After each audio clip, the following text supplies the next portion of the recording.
Halo, selamat siang semuanya. Kembali lagi bersama podcast Pajak Mania. Sudah lama kita tidak keluarin video nih di YouTube Komunitas Pajak Mania dan senang sekali pada siang hari ini saya bersama tamu istimewa ya yang saat ini sedang berada di Eropa, yaitu Priscilia Joanna. Ya, jadi panggil Prisil aja ya. Prisil ini sudah cukup lama ya berada di Jerman. Dia adalah warga negara Indonesia, nggak tahu sudah pindah Jerman, udah pindah warga negara atau belum, tapi yang pasti dia adalah warga negara Indonesia yang sekarang sudah pindah ya ke Jerman, menikah sama orang sana, dan juga beliau itu dulu dia itu dulunya adalah penggiat pajak ya di Indonesia ya. Nah, sekarang juga menjadi penggiat pajak juga nih di Jerman. Nah, jadi mudah-mudahan pada kesempatan kali ini kita bisa tahu apa sih bedanya pajak di Indonesia sama pajak di Jerman ya. Mudah-mudahan kita bisa belajar apa perbedaan dan apa yang bisa menjadi perbaikan lah bagi pajak Indonesia. Ya, saya sendiri bersama Daniel William Megawa sebagai founder dari komunitas pajak mania ya. Ingin menyapa dulu, apa kabar Priscilia Joanna? Prisil, Baik, baik. sebelumnya ya silakanlah memperkenalkan diri ya secara singkat aja ya, kenapa bisa pindah pindah ke Jerman, sejak kapan gitu ya. Silakan. Ya, dulu dari tahun 2019, sekitar akhir Juni pindah ke Jerman. Sebenarnya simpel sih karena menikah sih salah satunya. Oh gitu. Ya, Mhm. ya dan juga dulu tuh dari dulu memang pingin tinggal di luar negeri aja sih, kayak pingin belajar juga di luar negeri. Jadinya ya Jerman salah satu negara yang termasuk yang paling mudah lah buat orang Indonesia yang mau pindah ke luar negeri. Iya, iya. Aku juga suka lihat video YouTube juga bilang kayak gitu ya, Jerman termasuk muda yang mau pindah ke luar negeri. Gitu. Nah, tapi sebelumnya di Indonesia juga sudah ada background tentang pajak ya, kalau nggak salah ya. Mungkin bisa cerita sedikit. Ya, dulu waktu di Indonesia sempat kuliah akuntansi pajak di Surabaya. Setelah itu kerja selama 4 tahun di salah satu konsulan pajak di Surabaya. Oh gitu. Dan setelah pindah ke Jerman ya, itu langsung jadi konsultan pajak lagi kah apa gimana? Mungkin bisa cerita sedikit. Eh, enggak Priscil. sih, jadi waktu di Jerman ijazahnya kita yang dari Indonesia itu perlu dilakukan kayak apa ya, penyetaraan ijazah gitu ya. Hmm. Jadi dilihat apakah S1-nya kita di Indonesia itu setara dengan yang S1 di Jerman gitu. Pertama-tama, setelah aku ngelakuin penyetaraan ijazah ini, keluar nih hasilnya ya. Hasilnya memang setara, tapi karena perbedakan peraturan perpajakan dan akuntansi yang ada di Indonesia dan di Jerman, aku nggak bisa langsung kerja nih di kantor konsulan pajak atau nggak bisa langsung jadi konsulan pajak di Jerman. Ya, itu make sense ya. Terus akhirnya aku juga dulu sempat nyari-nyari kerja juga ya di Jerman, mau jadi accountant atau mau ya kayak di bidang akuntansi gitu. Cuman memang susah ya karena peraturannya beda, bahasanya beda, ya semuanya beda semua, semuanya beda lah pokoknya di sini. Akhirnya aku memutuskan buat sekolah lagi di sini. Oh, Em, jadi sekarang lagi sekolah apa sudah selesai sekolahnya?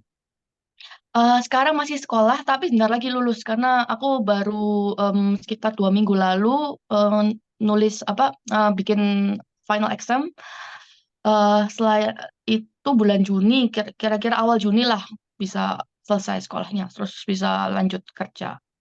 Oh, berarti dari 2019 sampai sekarang tuh belum bekerja di Jerman atau bagaimana? Jadi waktu 2019 sampai tahun 2020, sampai 2020 ya, 2020 akhir itu kan aku masih belajar bahasa Jerman nih, karena bahasa Jerman kan cukup rumit ya, kompleks. Gitu. Jadi aku awal-awal sampai Jerman 2019 itu masih separuh-separuh lah bahasa Jermannya. Jadi kayak separuh ngomong bahasa Inggris, separuh bahasa Jerman gitu. Setelah itu 2020, 2021 kan corona ya. Setelah itu sempat gimana ya mau mau kuliah antara mau lanjut S2 atau mau kayak di sini kayak ada nama program tuh Ausbildung.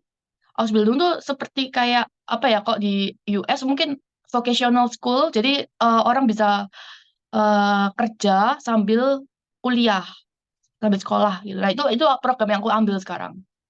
Oh, jadi kamu kerja sambil kuliah di sana.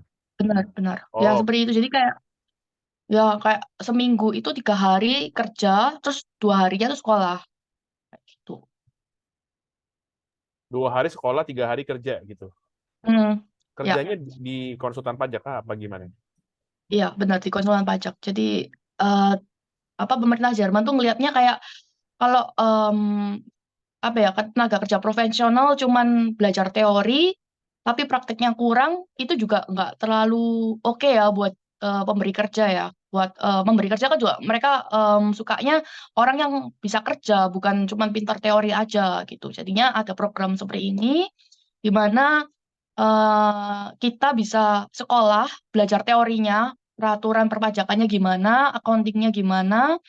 Terus ada prakteknya juga. Jadi prakteknya kayak gini, kerja apa yang sudah kita pelajari di sekolah, misalnya kayak penjurnalan gitu. Nanti kita mau praktek nih, bikin pembukuan gitu misalnya di kantor. Oh, Gitu. gitu. Jadi menarik ya. Soalnya kalau di Indonesia setahu saya sih, ya kita kalau studi ya studi aja gitu, nggak dicampur-campur sama kerjaan ya. Mungkin bisa ya kalau misalnya kita pengen kerja mandiri gitu ya, magang gitu. Tapi ya itu nggak dari kampus. Tapi kalau ini berarti dari kampusnya ya, dari sekolahnya berarti. Udah ada program seperti Kalau itu. ini programnya dari perusahaannya malah. Jadi perusahaannya tuh harus punya license buat punya izin buat hire kayak anak magang gitu ya. Anak magangnya buat kerja di tempatnya mereka, terus disekolahkan juga. Jadi sekolahnya nanti yang bayar perusahaannya gitu. Cuman ya em, jadi program itu banyak sih. Ada yang memang sekolah, ada yang kayak namanya dual studium. Jadi kalau Ausbildung ini kan levelnya mungkin kayak apa ya, bukan bachelor ya, bukan S1.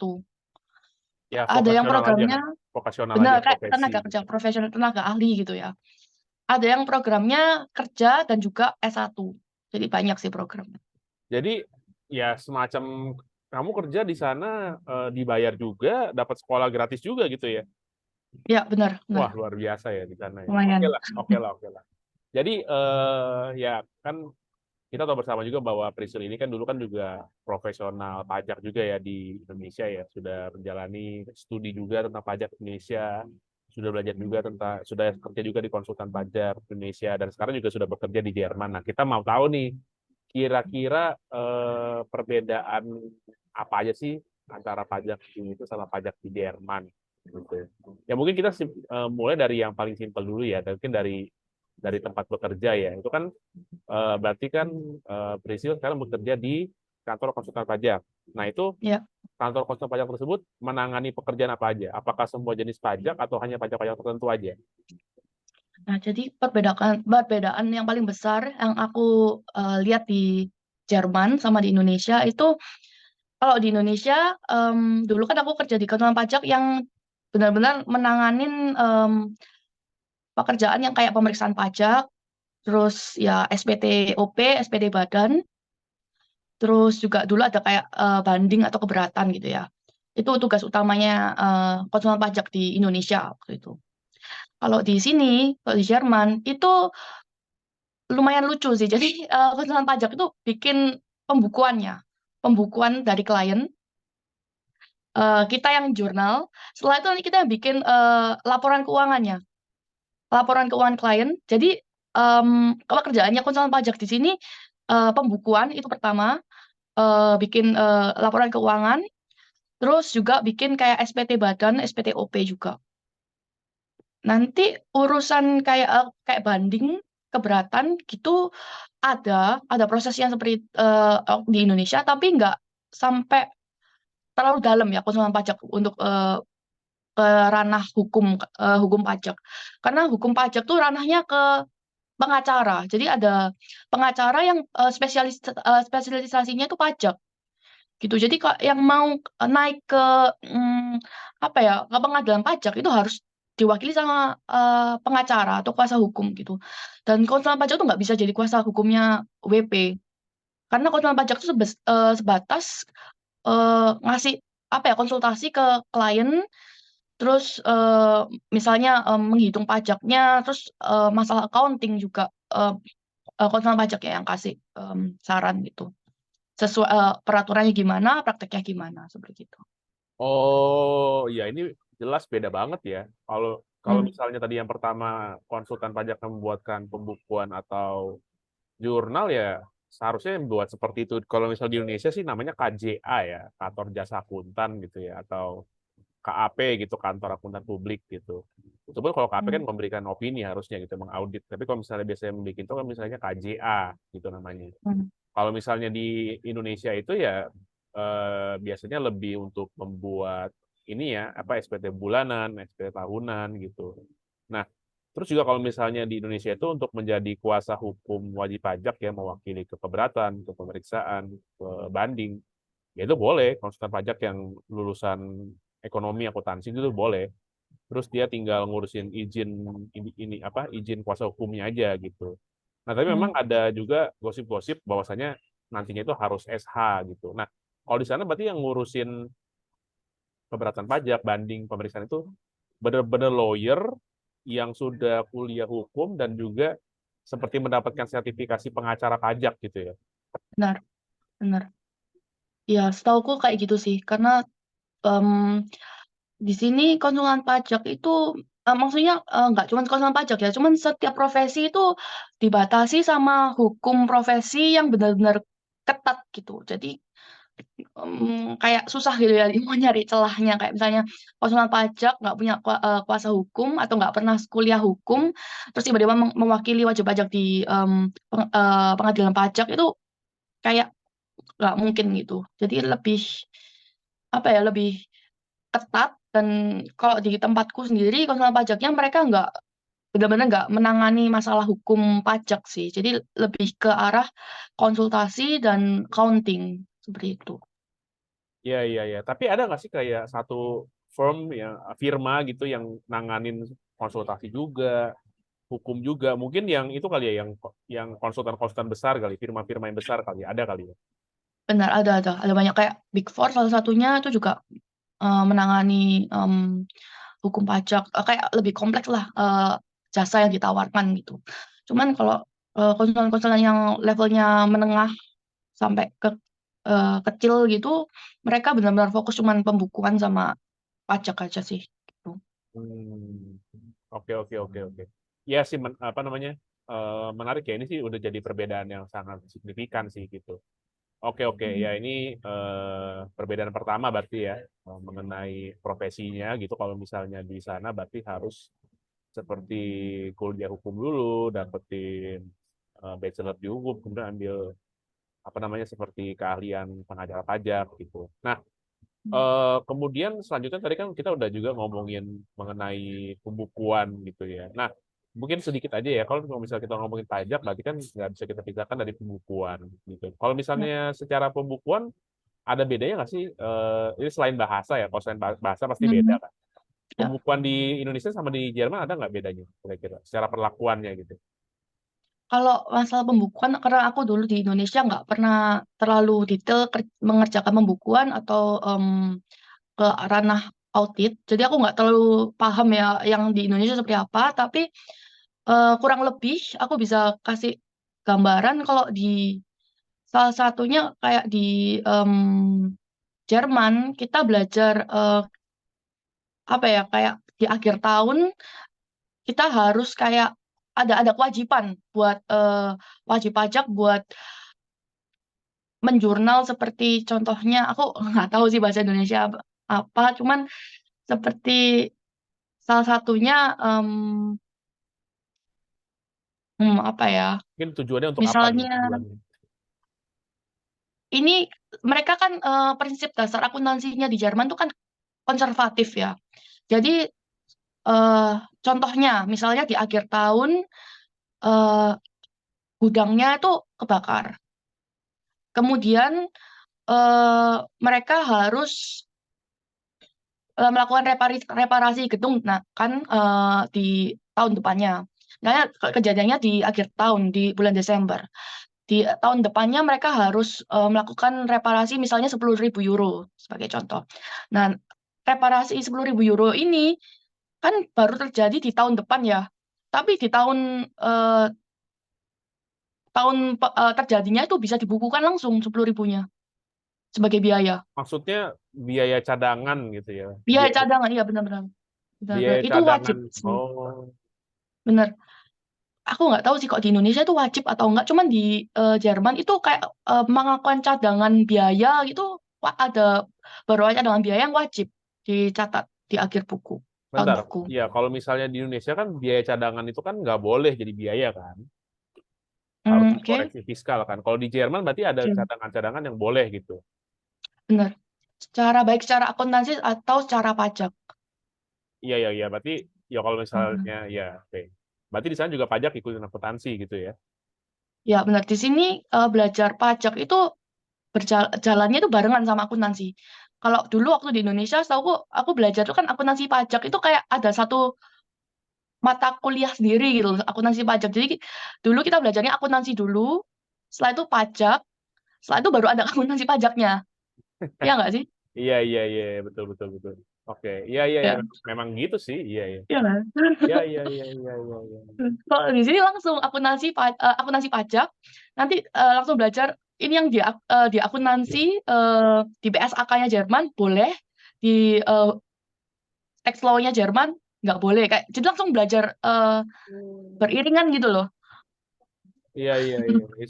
Seingatku sih kalau misalnya di Indonesia tuh, ya kita belajar akuntansi dulu. Nanti setelah itu baru dimunculkan seperti case-case apa biaya-biaya yang nggak boleh dibiayakan. Contohnya biaya Ya benar-benar. apa namanya sehubungan dengan kepentingan pribadi apa pemilik gitu kan tuh harus dikoreksi atau misalnya kayak biaya sumbangan harus dikoreksi gitu. Tapi Hmm. itu nanti dimunculkannya ketika kita belajar akuntansi pajak atau pajak gitu. Ketika kita Benar-benar. belajar akuntansi awal ya nggak ada gitu. Nah, mungkin menyambung dari sana apa sih mungkin apa yang Priscil ingat terkait apa namanya contohnya apa yang boleh dibiayakan ya secara akuntansi dan apa yang nggak boleh dibiayakan ya secara pajak. Kalau di Jerman tuh kira-kira seperti apa? Bisa jadi contohnya biaya ini contohnya Natura ya. Di sini misalnya pergi makan dengan rekan bisnis. Kalau di Indonesia perlakuannya itu aku lupa nih. Itu apakah bisa dibiayakan atau enggak. Cuman kalau Iya. di Jerman itu bisa dibiayakan 70% aja. 30%-nya nggak boleh. Jadi koreksi fiskalnya cuma 30%. Oh, dan ya kalau misalnya makan sama rekan bisnis berarti entertainment kan? Kalau entertainment Entertainment biar ya berarti benar. harus buat daftar nominatif. Kalau misalnya Kalau dia buat daftar nominatif berarti baru bisa dibiayakan. Ya oke. 100% bisa dibiayakan. Tapi kalau misalnya di sana berarti nggak ada istilah daftar nominatif gitu. Nggak ada. Jadi pokoknya ngelihat ini biaya entertainment buat makan dengan rekan bisnis langsung koreksi 70%-nya. 30%-nya koreksi 70% bisa dibiayakan. Atau di sini itu banyak kayak kasih hadiah ya. Hadiah misalnya ke rekan bisnis. Kalau kasih hadiah di sini ada batas maksimalnya. Per rekan bisnis 35 euro aja. 35 euro berarti sekitar berapa ya? 500.000? Ya ya kayaknya nggak sampai 500.000 deh. Sekitar segituan lah. Jadi kalau di atas itu langsung semua biaya nggak bisa dibiayakan. Wow, ini sih beda banget ya. Hmm, Kalau di Indonesia kita kasih hadiah ke rekan bisnis, ya nggak apa-apa sih asal dipotong PPh satu ya. Kalau misalnya dia itu orang pribadi, kalau misalnya dia badan ya potong 23 kan. Kayak semacam benar. hadiah kan, berarti 15% kan. Nah kalau misalnya di Hmm, Jerman tuh ada benar. maksimalnya cuma 35 euro gitu kasih hadiah ke rekan. Iya, di atas itu juga bisa dipotong pajak juga seperti PPh 21, PPh 23 gitu, tapi tetap biayanya nggak bisa dibiayakan. Mungkin karena takutnya seperti apa ya, penghinaan pajak juga, mungkin aku nggak tahu Oh, juga sih. berarti itu lebih udah bukan tentang pajak ya, tapi tentang ke arah pencucian uang gitu ya, atau gimana ya? Iya, maybe mungkin Money laundry mungkin kan seperti bisa. itu sih. Oh. Kayak misalnya ya, terus SPT badan misalnya buat ngitung PPh badan lah. Di sini ada namanya kayak misalnya CEO dapat gaji setahun 120.000 euro sebagai contoh. Tapi di CEO misalnya di satu bidang, misalnya di CEO consumer good misalnya. Nah, cuman di perusahaan lain gaji CEO-nya itu cuma 100.000. Nggak nggak ini ya nggak sama ya, kayak kayak rata-ratanya itu 100.000 misalnya. Di perusahaan ini 120.000 itu dihitung seperti oh ini nggak bisa apa ya nggak di atasnya nilai wajar 20.000-nya ini dikoreksi. Oh, iya iya iya iya, paham paham paham. Paham. Jadi kayak ya terserah mau digaji berapapun terserah. Cuma tuh ada Benar. semacam benchmark seberapa besar sih dia boleh digaji dan di Ya, atas itu harus dikoreksi gitu kan. ya benar-benar. Berarti bayar pajaknya tinggi banget ya kalau kayak gitu ya bisa-bisa ya. Ya, Kalau misalnya dikoreksi segitu banyak gitu. lumayan sih. Cuman kalau di Indonesia tarif PPh badannya 25%, 22 sekarang. bisa 22. Ah, oke, 22. Sudah lama nggak ngikutin. Kalau di sini 15% di Jerman. Oh, jauh lebih rendah ya. Tapi kan kalau misalnya di Indonesia kan ada yang kayak pasal 31E kan, yang bisa kalau Ya, misalnya di benar. bawah omsetnya 4,8 miliar itu kan cuma 11%. Kalau di sana Hmm. rata 15% dari net income. Ya, benar. 15% dari eh, apa ya laba sesuai dengan hukum pajaknya gitu ya, setelah Ya koreksi laba setelah laba fiskal laba fiskal, benar bahasanya benar tuh. benar benar. Oh, gitu. Iya, iya, iya. Menarik ya. Tadi berarti tadi kita sudah mengenai koreksi fiskal ini berarti tadi ada tiga ya. Yang pertama tadi mengenai apa namanya? Yang entertainment Ya, biaya entertainment, terus terus yang ada berapa maksimal yang boleh jadi hadiah dan juga ada benchmarking mengenai apa namanya hmm, gaji gaji seorang CEO, direktur gitu. benar. Atau cuman ini bukan CEO yang kayak cuman kayak apa ya karyawan ya, cuman pemegang saham juga, pemegang saham yang merangkap CEO seperti itu. Ya, ya, ya. Terus kayak misalnya si pemegang saham ini memberikan pinjaman uang juga ke perusahaan. Terus dia dapat bunga, dapat interest. Interestnya itu juga ada intinya ya nilai wajar berapa persennya gitu yang bisa diterima sama si pemegang saham ini. Jadi kalau misalnya rate banknya itu misalnya 3%, dia menerima 5%, 2%-nya harus dikoreksi. Iya, berarti ini transfer pricing dong ya, lebih ke arah transfer Iya, pricing. seperti transfer pricing juga, tapi ini cuman ke cuman apa ya? Satu PT aja ya ini. Kalau transfer pricing itu kan masalahnya kayak em, harus apa ya lebih kompleks lagi ya kalau transfer pricing itu ya. Kalau ini kan Ya. lebih ke SPT badannya doang gitu maksudku. Jadi bisa dibilang tuh pencegahan pencegahan mengenai hal-hal seperti apa namanya itu tuh dibuat itu lebih detail Lebih lagi ya detail. gitu ya. Benar, benar. Bahkan di peraturan juga detail gitu ya. Tadi Ya, disebutin benar. bunga bank itu harus harus ngikutin bunga bank dan nggak boleh lebih tinggi gitu. Hmm, Bagaimana ya, peraturannya? ya, ya benar. Di peraturannya didetailkan juga seperti itu. Dan kita waktu belajar dari sekolah aja sudah dijelasin seperti itu gitu. Jadi aku lumayan lumayan kaget juga ya. Wah, ternyata ternyata lumayan ini ya ketat juga ya untuk perhitungan pajaknya di sini. Iya, tapi secara konsep sebenarnya sama aja kan ya mengenai Ya, benar secara konsep fiskal. sama. Ada kan yang namanya fiscal correction positif negatif itu tetap ada kan sama aja kan. Ya, sama aja kok kalau itu. Hmm. Cuman yang membedakan ya peraturannya yang mana yang boleh, yang mana yang nggak boleh kayak gitu kan. Cuman menurutku sih mungkin itu lebih disesuaikan lagi ya sama kondisi negaranya ya.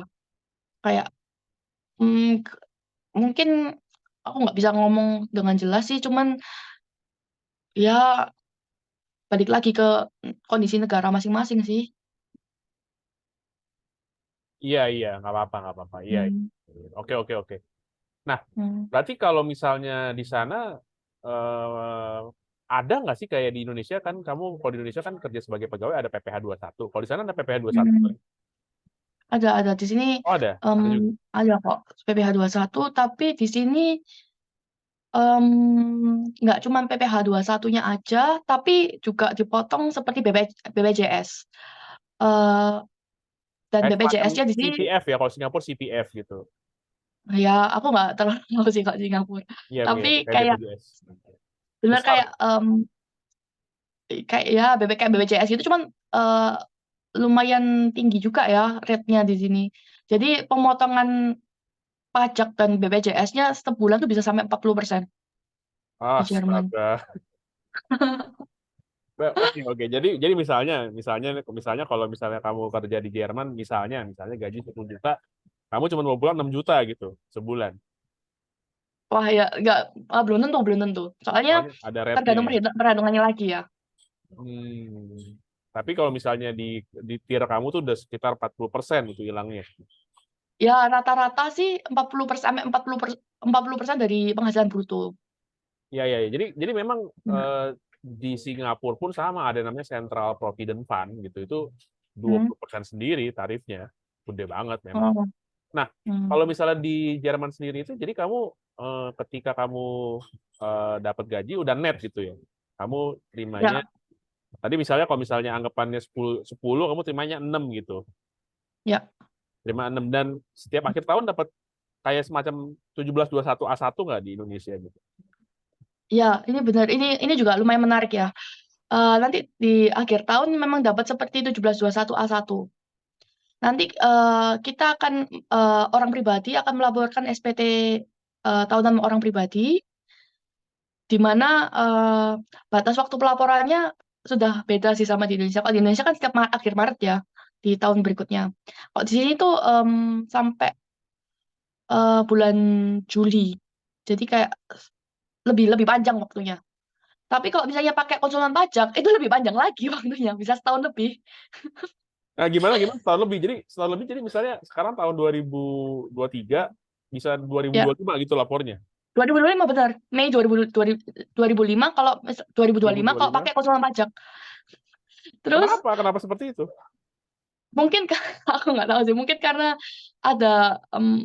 kekurangan orang kalau dalam pajaknya nggak terlalu banyak di sini, ya karena itu memang salah satu apa ya, masalah di Jerman ya, karena kekurangan orang, terus konsulen pajaknya mungkin banyak kerjaan, terus entahlah lah. Dan juga salah satu yang menarik di Jerman, ketika kita bikin SPTOP nih, kebanyakan kita bisa terima ini kelebihan bayar pajaknya kita. Hah? Jadi lebih Gimana bayar ceritanya kok di maksudnya? Indonesia. Ya di Indonesia kalau lebih bayar kan pasti ada pemeriksaan ya. Iya, iya. Di sini enggak. Di sini Iya, iya, di iya, sini iya. lebih banyak langsung dapat nih Bentar, pengembaliannya di tahun bentar. tersebut. Di pengembalian berarti ditransfer ke rekening kita gitu. Ya, benar. Ya, Oh, tapi enggak selalu, kan kita memang sistemnya sama ya seperti di Indonesia, kayak self assessment system. Kita ngisi SPT sendiri. Benar. Nanti setelah di akhir tahun kita ngeliat, oh aku kelebihan bayar nih pajaknya segini.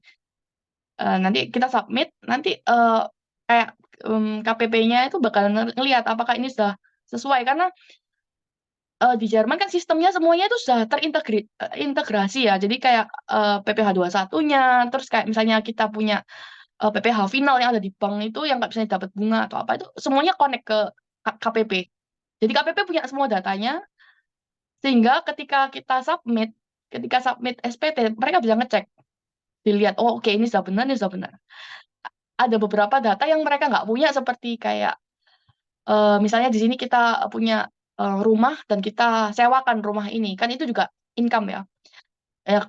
Seperti itu kan KPP nggak punya datanya. Nah itu mungkin maksudnya masih bisa kita ubah-ubah. Cuman kalau misalnya seperti gaji atau misalnya bunga bank atau eh, misalnya penghasilan dari pensiun, itu KPP semua punya datanya dan mereka bisa ini compare datanya.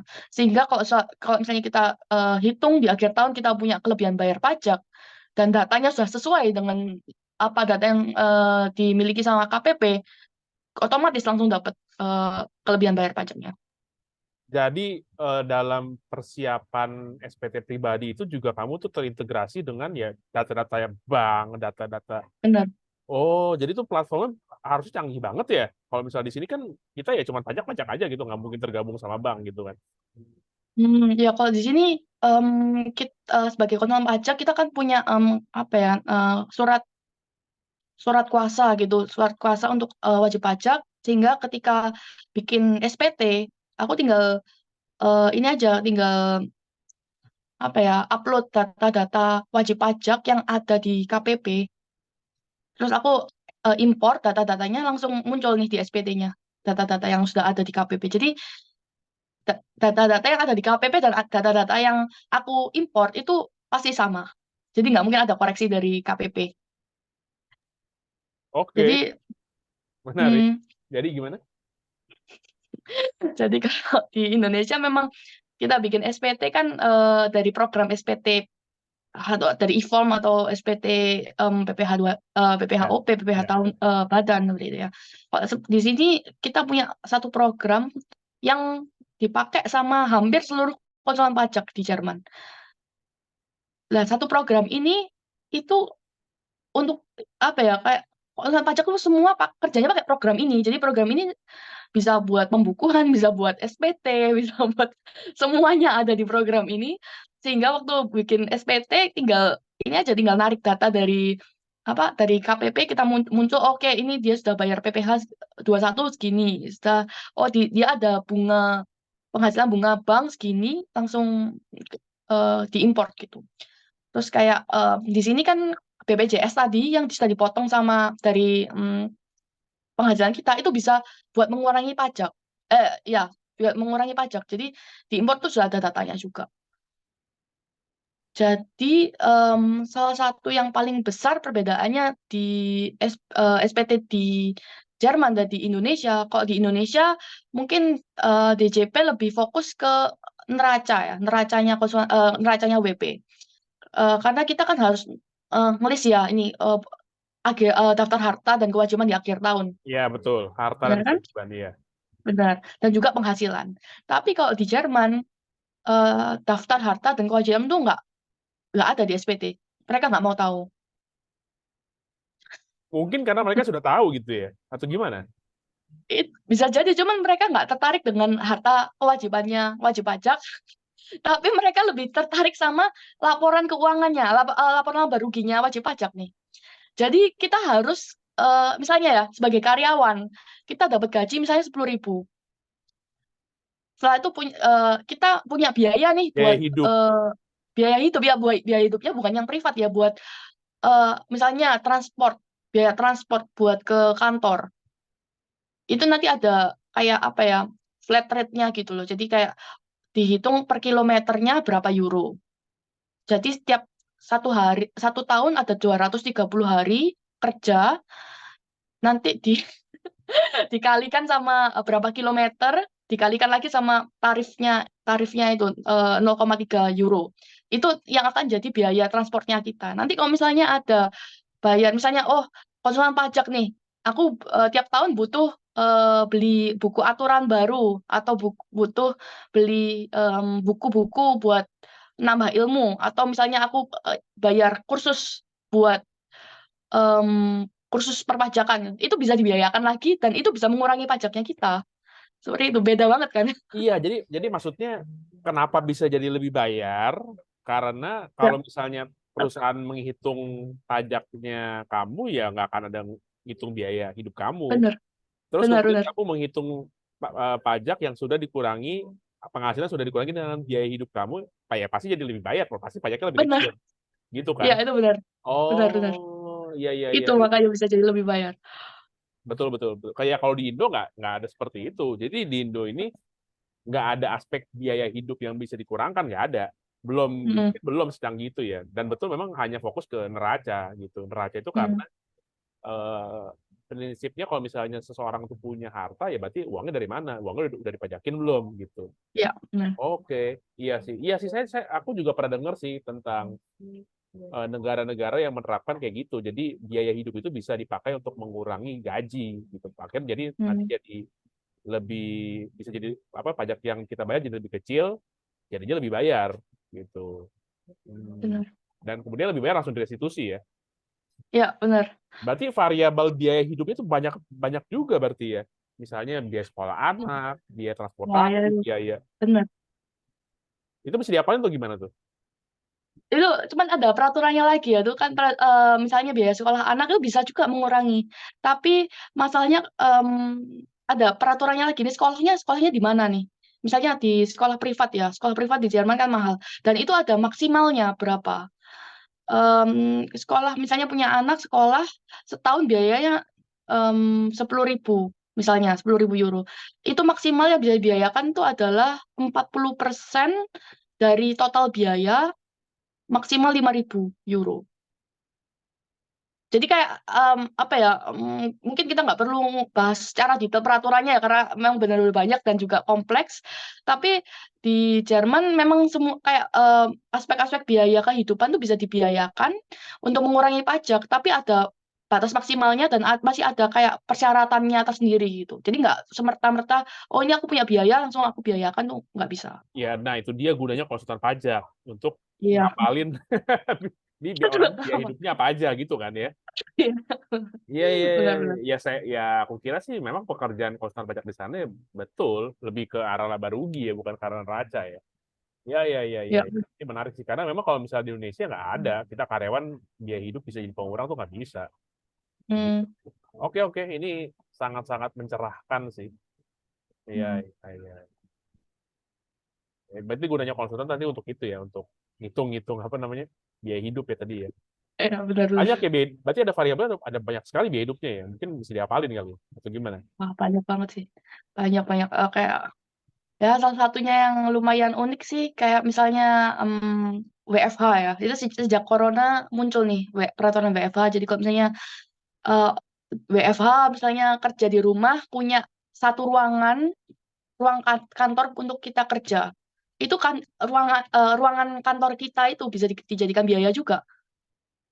Dan gimana cara ngitungnya? Dari penyusutannya, biaya listriknya, biaya air, perawatan seperti itu. Jadi dihitung persentual dari Berarti, total. mm, berarti ada banyak yang kita perlu buktikan dong, invoice listrik, invoice itu harus dilampirkan semua gitu ya.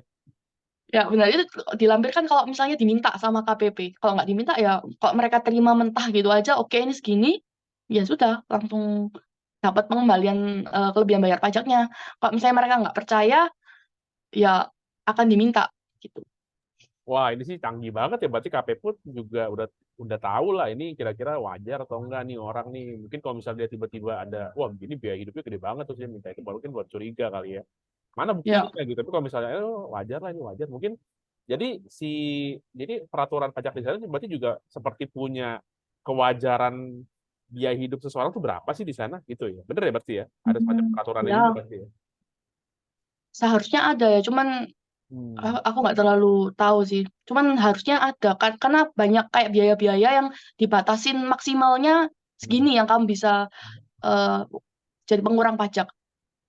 Jadi Ya, ya. ya ada peraturannya lagi gitu, lebih detail.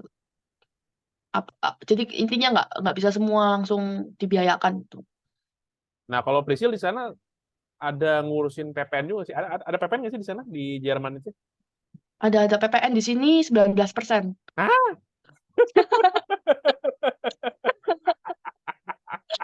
Ada. Ampun, besar Habis banget ya. gini Indonesia juga ikut Ya, 19%. enggak dong, jangan dong. Bisa bisa bahaya itu ya. Oh, Indonesia good. Indonesia tahun 2025 naik ya dari 11% Ya, ke 12%. 12% ya. Itu pun udah banyak yang protes gitu ya, udah banyak yang protes. Nah, mungkin kalau misalnya kita ngomongin PPN, semua barang di sana, kita ngomongin dari barangnya dulu ya. Semua barang di sana kena PPN nggak sih? Hampir semua kena PPN. Berarti ada Jadi kecuali.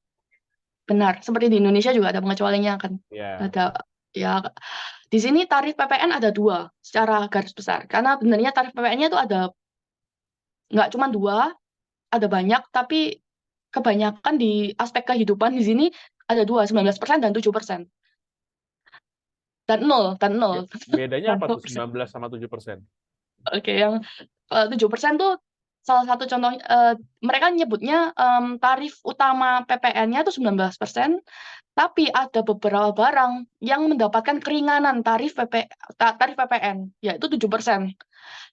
Contohnya seperti bahan makanan, daging-daging atau sayur. itu kena juga sih PPN 7%.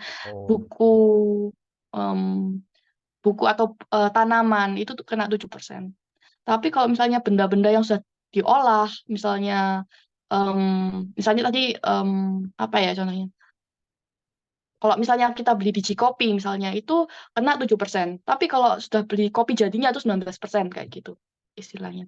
oh iya iya. Jadi kalau misalnya Indonesia itu kayak PPN Yang sudah dibebaskan diolah. gitu ya. Kalau PPN Iya, dibebaskan kan ya nggak ada PPN, tapi kalau misalnya itu dia udah diolah jadi 20%. Oke oke. Nah pertanyaan benar-benar. berikutnya adalah yang paling penting nih. Semua pengusaha di Indonesia, di Indonesia, semua pengusaha di Jerman itu harus jadi PKP nggak?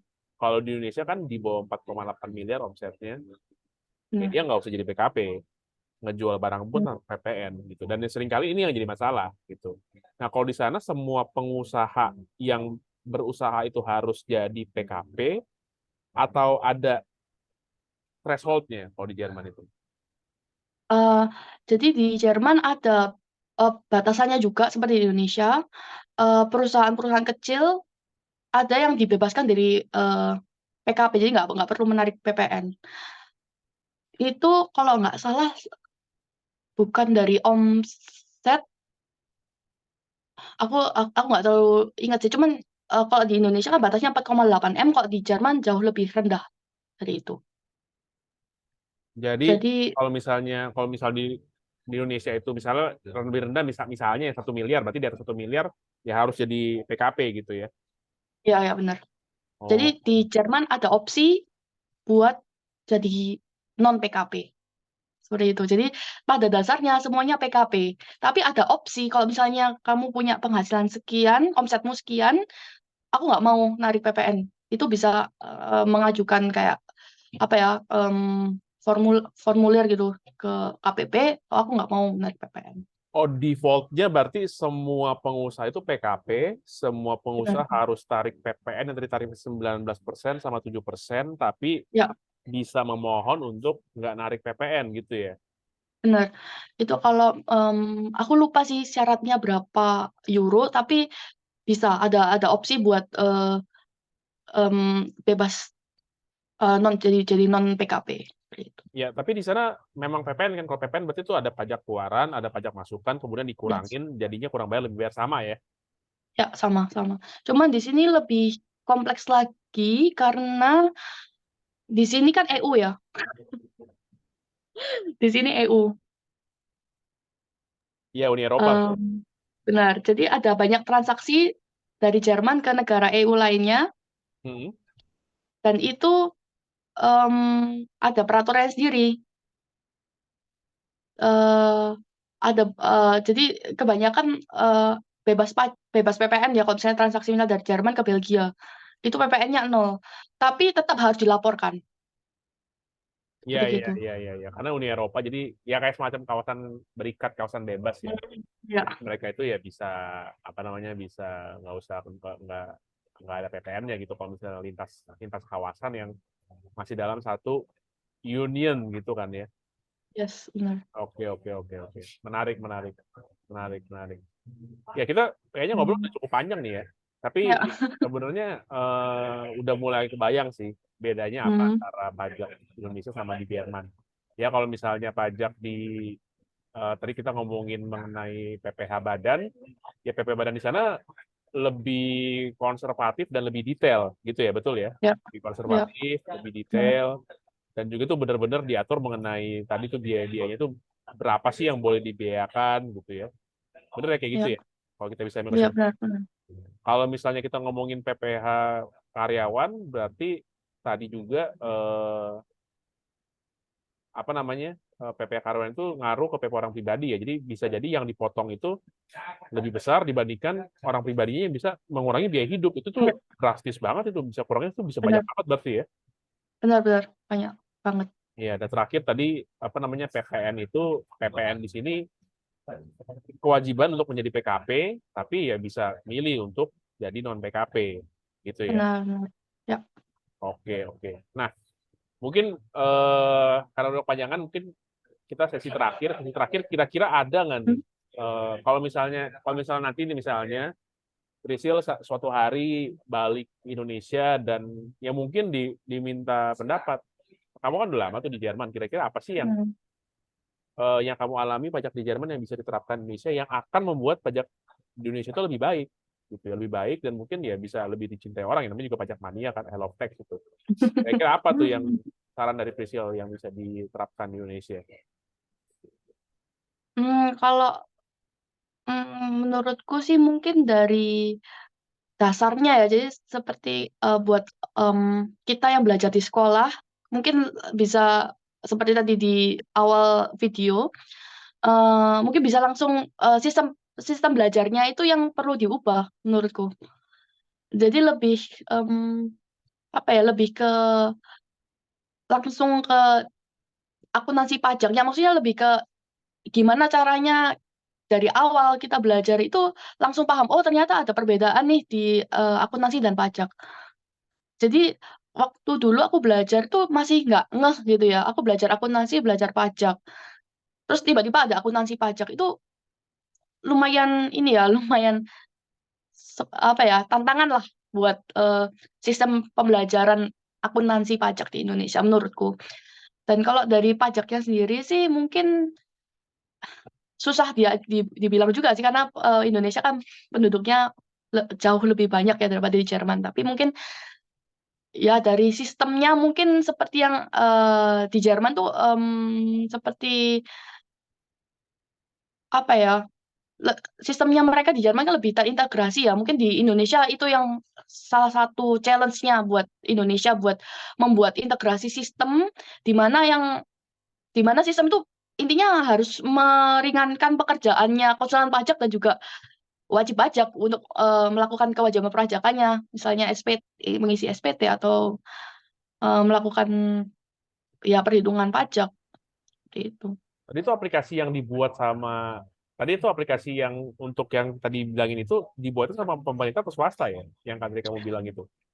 Setauku sih swasta, Oh. tapi ya mungkin lebih ini nggak cuma satu aplikasi, itu ada banyak sih aplikasinya. Cuman mereka sistemnya semua provider aplikasi ini semuanya itu terintegrasi dengan sistemnya KPP. Oh Seperti iya itu. iya iya. Jadi mungkin itu lebih mempermudah juga sih. Ya ya. Tapi ya, Itu sih teorinya namanya collaborative governance ya kalau misalnya ini. iya, ya benar-benar mungkin ya. Ya ya ya. Oke oke oke, menarik. Nah mungkin Hmm. jadi gini ya. Di Indonesia itu nggak ada mungkin yang serumit itu ya. Kalau aku bilang sih menurutku sih itu rumit ya. Tadi kan ada banyak banget yang kita mesti hafal, berapa batas-batasnya, Yes. apalagi tentang biaya hidup gitu.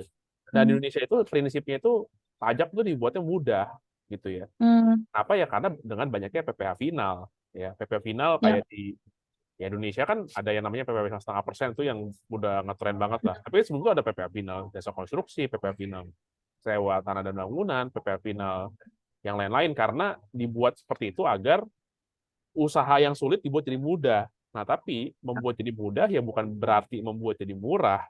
Membuat jadi mudah Hmm. bukan berarti membuat jadi adil. Nah, kalau mau adil ya benar-benar pakailah dia hidup. Tapi kan jauh lebih rumit gitu. Bayangin kalau misalnya Benar. diterapin di Indonesia. Waduh, Wah. bisa banyak yang kelengan mungkin gitu ya. Mungkin mungkin banyak yang sulit banget gitu ya menerapkannya gitu. Nah, mungkin pertanyaan terakhir ya, kalau di Jerman nanti ada PPh final nggak ya? Ada PPh final, ada seperti bunga bank seperti gitu. Itu bisa jadi final, bisa Oh, jadi enggak. Susah aduh, nggak aduh, bisa aduh. dijelaskan lagi. Banyak ya, banyak, banyak. Banyak, banyak. Iya, ya, tapi mungkin PPh finalnya itu tidak atas jenis usaha kan. Misalnya kalau misalnya di sana ya kontraktor yang nggak pakai PPh final gitu kan. Enggak, enggak. Iya. Semuanya harus bikin laporan keuangan, harus jelas, Dan buktinya ada, penjualannya dipotongnya ada. dibayarnya juga dengan tarif pajak yang 15% kan. Benar, benar, benar. Oh. Enggak sih, kalau kalau kayak konsultan kalau jasa arsitek itu kalau misalnya dia bentuknya PT kena yang 15% itu, tapi kalau dia bentuknya perorangan itu kena ke tarif PPh OP biasa. Oh, kalau tarif PPOP-nya bertingkat nggak kayak Indonesia atau sama atau gimana? Di sini ya bertingkat juga tergantung penghasilan. Benar. Oke, oke, oke, oke. Ya ini menarik ya, menarik. Jadi kita sebenarnya bisa belajar banyak hal sih, tapi sebenarnya garis besarnya adalah di sana itu lebih detail, lebih rinci, jauh lebih banyak peraturannya, ya tentu dengan bahasa yang berbeda gitu ya. Tapi pajaknya bisa jadi lebih murah, bayar pajaknya. Bisa jadi. Ya, nah, kalau di Indonesia ini ya cara ngitungnya gampang, tinggal ya apalagi dengan ada PP Final tuh mudah banget gitu. Tapi ya kadang-kadang mungkin nggak adil gitu, orang kita nggak bisa kurangin biaya hidup kita kok, karena banyak yang nanya ke saya, di Indonesia bisa nggak kita kurangin biaya hidup? Ya mohon maaf nih, nggak bisa gitu. Kita cuma dikasih PTKP doang gitu. PTKP cuma 4.500.000 sebulan. Yang mana cukup gitu kan. Kalau di sana kan kita bisa mengakumulasikan berapa banyak biaya gitu kan. Bahkan orang sana pun juga bisa ngecek gitu ya. Ya itu sih Ya, bisa aku jadiin pelajaran sih. Dan juga tadi ya mengenai integrasi aplikasinya dari awal sampai ya, akhir gitu ya. Semua orang pun bisa benar. pakai gitu ya. Hmm, Iya, oke. benar. Jadi ya memang di Indonesia sih belum kayak gitu sih, ya. Di sini sih masih terpisah-pisah gitu, bank sendiri, pajak sendiri, bayar pajaknya Hmm, sendiri gitu, dan ya kita oke. mesti ya sulit lah, pembukuannya sendiri gitu ya, Hmm, nggak bisa digabung, ya, belum bisa gitu. Oke, ya. ya. Mungkin dari Priscil ada Hmm. closing statement ya yang ingin disampaikan nih. Mungkin kalau misalnya eh, teman-teman Indonesia ada salam atau apa gitu yang mau disampaikan gitu, gimana kalau misalnya mau ke Jerman, ada yang kira-kira mau disampaikan nggak gitu ya sih untuk terakhir, silakan. Apa ya? Ya, pokoknya kalau mau em, kalau memiliki mimpi harus bisa dikejar. Harus berusaha dan pasti bisa mengejar mimpi itu. Maksudnya ya, Oke, baik. dan ya, Ada lagi? ya semoga perpajakan di Indonesia juga semakin baik, semakin maju. Iya, iya, iya, iya, iya, iya. Ini sebenarnya Priscil ini yang buat logonya ini nih, I Love Text ini nih, ya, yang buat logonya Iya, sampai sekarang salam. masih dipakai ya.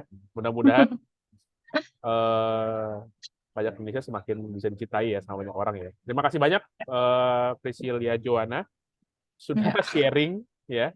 Kita sudah cukup ya, panjang, nggak tahu sih berapa menit, tapi ya nanti akan diupload semua ya. Mudah-mudahan oke. bagi yang nonton di Indonesia bermanfaat, dan kiranya Priscilia di sana juga dapat terus sehat ya, bahagia gitu. Ya, selamat jalan-jalan di Eropa ya, mudah-mudahan banyak yang bisa diekspor ya. Mudah-mudahan nanti suatu Oke, hari saya juga bisa ke makasih. Eropa juga jalan-jalan gitu. Oke, video ini kita akhiri ya. Terima Amin. kasih banyak. Ya.